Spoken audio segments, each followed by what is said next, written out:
चलिए आज हम चलते हैं 19वीं सदी के यूरोप में, एक ऐसी कहानी सुनने जिसने ना दुनिया का नक्शा ही हमेशा हमेशा के लिए बदल दिया।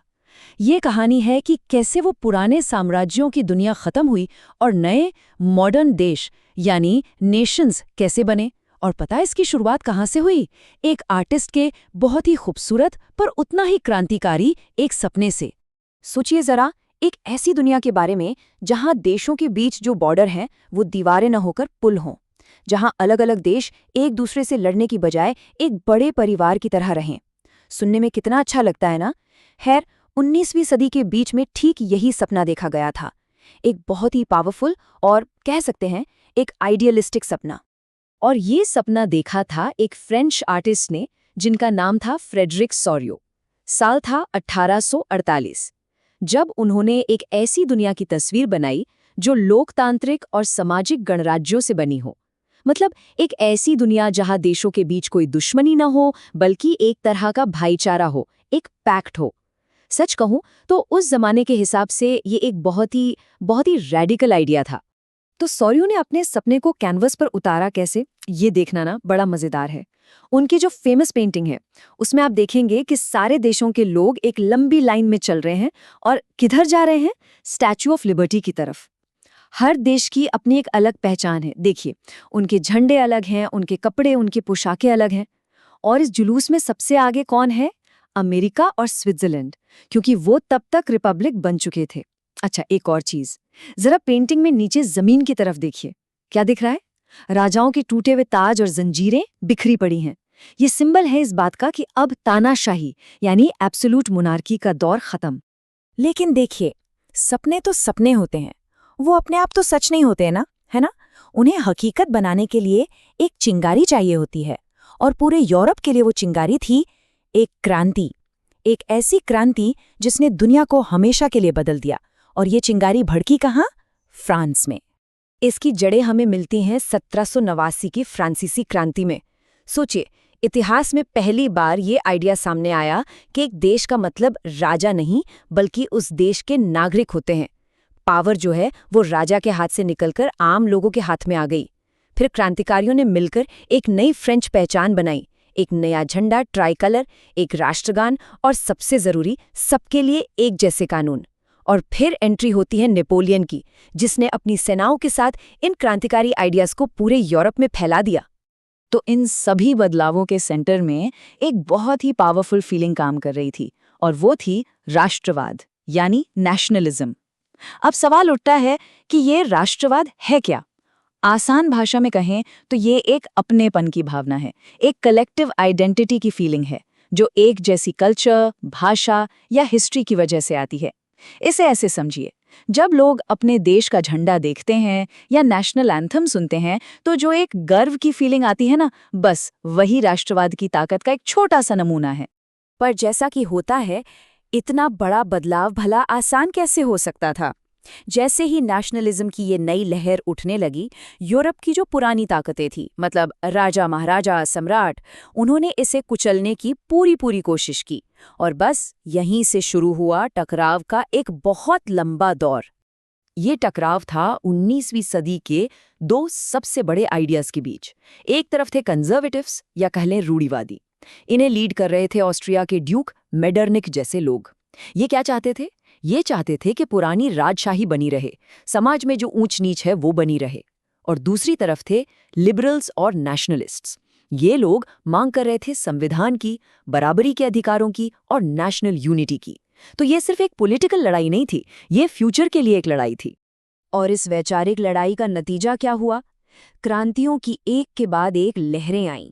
1815 में कांग्रेस ऑफ वियना ने भले ही पुरानी राजशाही को वापस लाने की कोशिश की, पर बात बनी नहीं। 1830 में और फिर 1848 में पूरे यूरोप में विद्रोह भड़क उठे। 1848 के इन विद्रोहों को तो स्प्रिंग ऑफ नेशंस यानी राष्ट्रों का वसंत भी कहा जाता है। हाँ, ये बात सच है कि इनमें से ज्यादातर क्रांतियां उस वक्त फेल हो गई, लेकिन नेशनलिज्म की जो आग थी ना, वो लोगों के दिलों में जलती रही।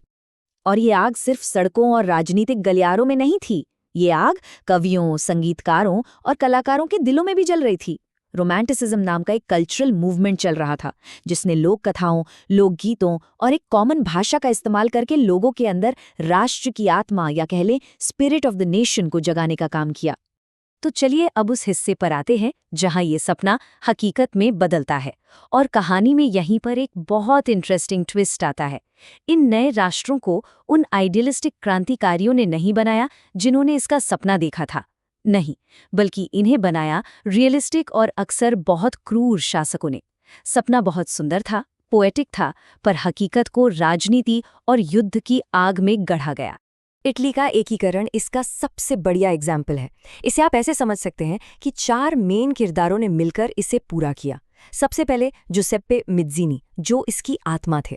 उन्होंने यंग इटली मूवमेंट से लोगों में आज़ादी का जज्बा भरा। फिर आए काउंट कैवोर, जो इसका दिमाग थे। उन्होंने अपनी स्मार्ट डिप्लोमेसी से दुश्मनों को हराया। तीसरे थे जुसेप्पे गैरिबाल्डी, जो इसकी तलवार थे। उन्होंने अपनी रेड शर्ट्स आर्मी के साथ साउथ इटली को आज़ाद करवाया। और आखिर में किंग विक्टर इमैनुअल II, जो बने ताज यानी यूनिफाइड इटली के पहले राजा। अब बात करते हैं जर्मनी की। यहाँ ये काम किया ओटो वॉन बिस्मार्क ने अपनी फेमस ब्लड एंड आयरन यानी रक्त और लौह की पॉलिसी से। उनका प्लान ना बिल्कुल किसी शतरंज के खेल जैसा था, एक एक चाल सोची समझी हुई। उन्होंने लाइन से 3 लड़ाइयां लड़ी। स्टेप 1 डेनमार्क से युद्ध, स्टेप 2 ऑस्ट्रिया से युद्ध और स्टेप 3 फ्रांस से युद्ध। हर लड़ाई का एक ही मकसद था, रास्ते से दुश्मनों को हटाना और जर्मन लोगों के अंदर नेशनलिज्म की फीलिंग को एकदम पीक पर पहुंचा देना। और फाइनली 1871 में वर्साई के शानदार महल में उन्होंने जर्मन एम्पायर की घोषणा कर दी। तो ठीक है, देश तो बन गए, पर एक नई प्रॉब्लम थी। देश या राष्ट्र एक एब्स्ट्रैक्ट आइडिया है ना? आप उसे छू नहीं सकते, देख नहीं सकते, तो इससे लोगों के दिलों से कैसे जोड़ा जाए? इसका जवाब फिर से आर्टिस्ट ने दिया। उन्होंने देश को एक फीमेल फिगर, एक महिला के रूप में दिखाना शुरू किया। इसे ही एलेगोरी या रूपक कहते हैं। जैसे फ्रांस के लिए बनी मारियान, जो लिबर्टी का सिंबल थी, और जर्मनी के लिए जर्मेनिया, जो ओक के पत्तों का ताज पहनकर हिम्मत और ताकत को दिखाती थीं। लेकिन कहानी यहीं खत्म नहीं होती। जो सपना आज़ादी और भाईचारे के साथ शुरू हुआ था, 19वीं सदी खत्म होते होते उसने एक बहुत ही खतरनाक मोड़ ले लिया था। साल 1871 के बाद वो जो लिबरल डेमोक्रेटिक रिपब्लिक्स का सपना था ना, वो फीका पड़ने लगा। फ्रेडरिक सोरियो ने जिस दुनिया की कल्पना की थी, उसकी जगह अब एक नई, ज्यादा एग्रेसिव और कॉम्पिटिटिव रियलिटी ने ले ली थी। हुआ ये कि राष्ट्रवाद का पूरा कैरेक्टर ही बदल गया। शुरुआत में नेशनलिज्म का फोकस था अपने लोगों की आज़ादी और एकता पर, लेकिन बाद में नेशनलिज्म का फोकस हो गया स्टेट पावर पर, मिलिट्री ताकत पर और दूसरे देशों से कंपटीशन पर। मतलब राष्ट्रवाद अब आज़ादी का हथियार नहीं रहा, वो साम्राज्यवाद यानी इंपीरियलिज्म का एक टूल बन गया था। सोरियो का वो भाईचारे का सपना अब देशों के बीच एक खतरनाक रेस में बदल चुका था। हर देश को दूसरे से ज्यादा कॉलोनीज चाहिए थी, ज्यादा मिलिट्री पावर चाहिए थी, और इस रेस का सबसे बड़ा सेंटर बना बाल्कन का इलाका। इसे पाउडर केग यानी बारूद का ढेर कहा जाने लगा। मतलब एक ऐसी जगह जहां बस एक चिंगारी की देर थी और एक बहुत बड़ा धमाका हो सकता था। और आखिर में वही हुआ जिसका डर था। इसी अग्रेसिव नेशनलिज्म ने पूरी दुनिया को फर्स्ट वर्ल्ड वॉर की आग में झोंक दिया। और ये कहानी आज भी हमें एक बहुत ज़रूरी सवाल पर लाकर खड़ा कर देती है कि एक बार जब राष्ट्रवाद की आग भड़क जाती है, तो क्या इसे कभी सच में कंट्रोल किया जा सकता है?